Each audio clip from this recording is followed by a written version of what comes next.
Hey guys, it's Eric. Today I want to talk to you about a problem that I've been able to solve for myself. Now, I know that a lot of us have issues, especially when we have liquid output, where the skin just around the stoma will start to break down, it'll become red and sore. And for most of us, we're usually advised to put a bit of stoma powder around there, dust it off, and then put a barrier wipe and then put your wafer on. But I've experimented a lot with that technique.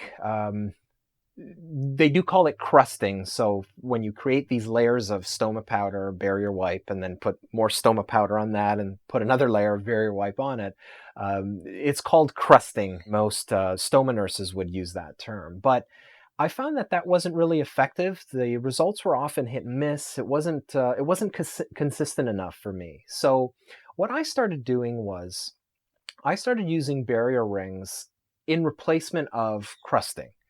And I know for a lot of barrier ring manufacturers, they'll say not to put the barrier rings on top of skin that's, red or sore or anything like that, because it's not necessarily meant to heal skin. But I find that just allowing that barrier there gives the skin just enough time, and it could only be 3 or 4 days that it needs to heal up, but it gives it just enough time to heal.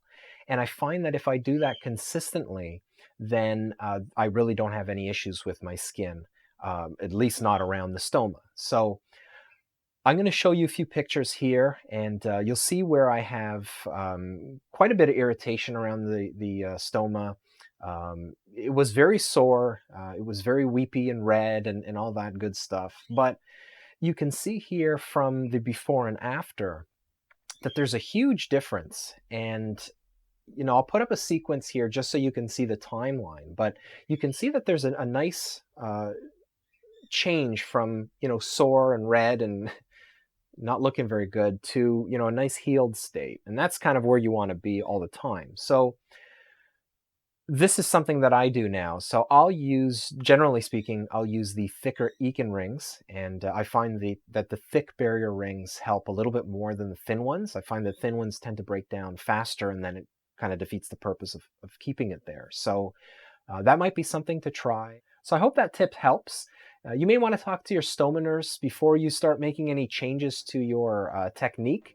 I know sometimes that's not something you want to do if you've had other complications or skin issues, at least not without their knowing about it or their guidance. But if you've used the crusting technique and it hasn't worked for you, try using barrier rings instead, and maybe you'll have good luck too. Anyway, I hope you guys are having a great day, and we'll see you next video. Take it easy.